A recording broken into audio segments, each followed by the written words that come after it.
Welcome back to the Artificial Intelligence to Very Intelligence Launchpad Masterclass.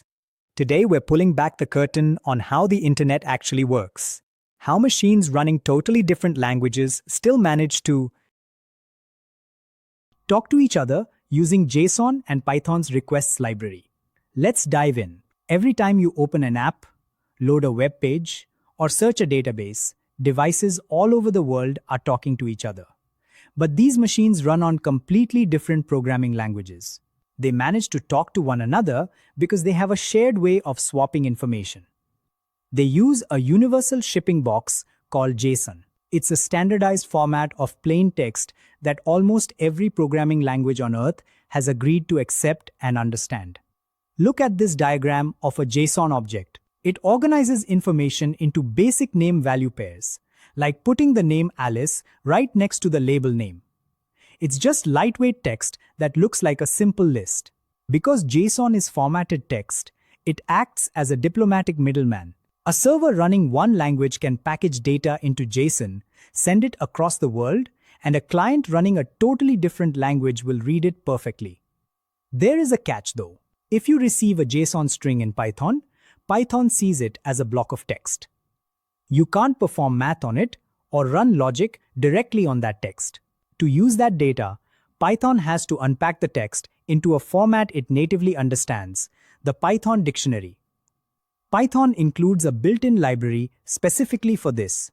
Think of the JSON library as your packing and unpacking department. Its only job is to translate between plain text and Python dictionaries. When a JSON shipment arrives, you use the command json.loads for text or json.load for a file. These commands physically unpack the JSON box, turning the contents into a usable Python dictionary. When you want to send data back out, the process reverses. Using json.dumps or json.dump, Python takes your dictionary and packs it safely back into a standard JSON text string. The JSON library is the bridge making external data usable inside your code and gets your own data ready for the rest of the world. A perfectly packed JSON box sitting on your hard drive isn't much help. To participate in the internet, you need a delivery service to transport it. In Python, that delivery fleet is called the requests library. You'll need to install it with a quick command, but once you do, you have a team of trucks ready to move your data. This flow diagram shows the first type of delivery, a GET request. You use this when you want to ask a server for data. It behaves like a postcard.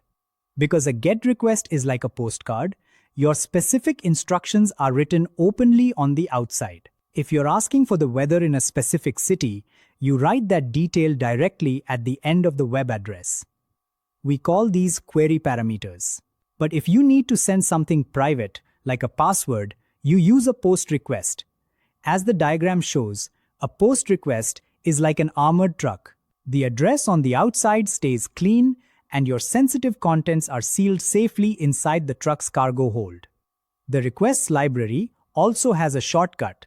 If you tell it you're sending JSON, Python will automatically pack your dictionary into a box and load it into the truck for you in one step. To summarize, use GET to ask for information openly and POST to submit your own data securely. Dispatching a delivery truck requires more than just a box.